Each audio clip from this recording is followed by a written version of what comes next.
Dans cette vidéo, Zach dévoile l'ultime secret que seuls les gens qui ont eu un succès phénoménal connaissent. Donc restez jusqu'à la fin si toi aussi veux savoir comme eux, le secret que seuls les vrais hommes à succès connaissent.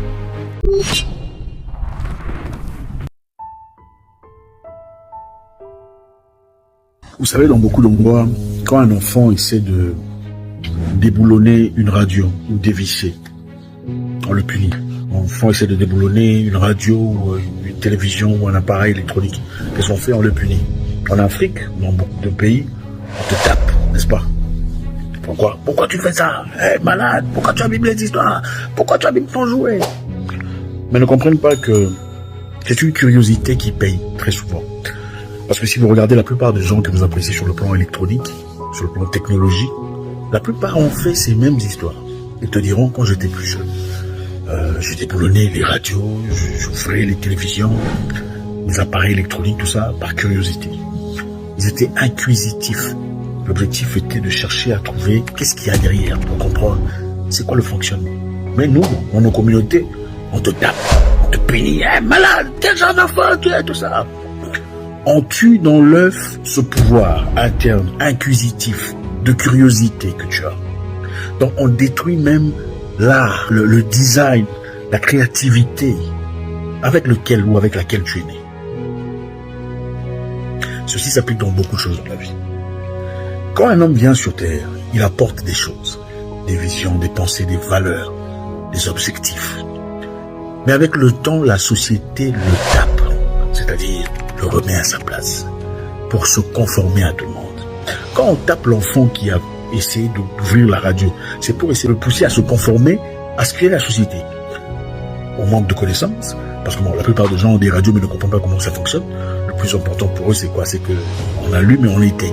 On ne veut pas que l'enfant découvre ce qui se passe derrière, puisque cet élément est interne et naturellement imbriqué en lui. Dans la société, c'est la même chose.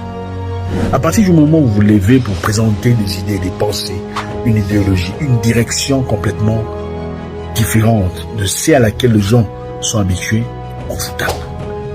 On vous tape. Dans le monde adulte, il est malade, il est orgueilleux, il se comporte bizarrement. C'est quel genre de réflexion que tu as? Vos réflexions peuvent ne pas être mauvaises. Peut-être que vos idées sont différentes. Peut-être que vos valeurs sont différentes. Peut-être que votre façon de voir la vie est différente. Mais quoi? Qu'est-ce qu'on dit? Il se prend pour qui? Il se prend pour le plus intelligent. Il n'a rien compris de la vie. Il faut comprendre une chose. Aucun homme grand n'a été aimé de tous. À partir du moment où vous sentez que tout le monde commence à vous aimer, vous avez perdu votre objectif de vie. Vous avez failli à votre mission. Un homme doit déranger. Et là, je m'adresse aux hommes avec grand H. On parle de homme avec grand H. Un homme se fait pour déranger. Regardez en arrière.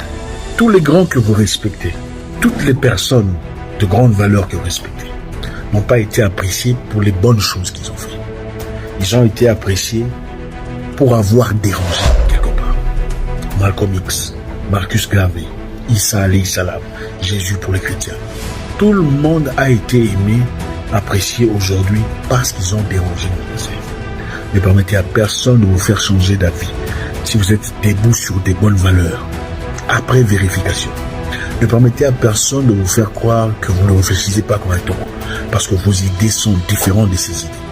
Ne permettez à personne de vous faire croire que vous ne comprenez pas parce que votre façon de voir les choses ne sont pas analogues à ses façons à lui ou à elle de voir les choses. Un homme qui se respecte, un homme digne, vit pour quelque chose. Un homme qui se respecte, un homme digne, est prêt à donner sa vie pour une cause. Si un homme est incapable de donner sa vie pour une cause, ce n'est pas un homme. Ne vous conformez pas à la bêtise. Ne vous conformez pas à la dépravation. Ne vous conformez pas à la négativité, au vol. Ne vous conformez pas à l'illégalité pour faire plaisir ou pour vous conformer, pour être accepté par la société. Les gens vous haïront, c'est normal. Mais autant mieux vous haïr pour les bonnes choses, pour les bonnes raisons, que vous faire aimer pour les choses qui sont complètement absurdes. Autant mieux vous faire haïr pour les bonnes raisons, des valeurs, des choses pour lesquelles vous donnerez votre vie, au lieu de vous faire aimer de n'importe qui. Encore une fois, comprenez une chose. Quand vous refusez la bêtise, on dira que vous êtes devenu orgueilleux. Quand vous refusez de vous conformer à leur façon de vivre, leur dépravation, leur perdition, leur absurdité, on dirait ici, c'est trop petit, il est orgueilleux, il est prétentieux. Ça veut simplement dire que vous ne tolérez plus leurs bêtises. Et on vous dira aussi, il a beaucoup changé. Il a beaucoup changé, veut dire quoi? Il a beaucoup changé, veut simplement dire, il n'accepte plus l'humiliation. Il n'accepte plus les bêtises. Il n'accepte plus la petite valeur qu'on lui a accordée. Parce qu'il a compris sa valeur. Les hommes grands n'ont pas été appréciés pour les bonnes choses qu'ils ont faites. Pas nécessairement. Ils ont été appréciés pour avoir dérangé. Vous êtes nés pour déranger.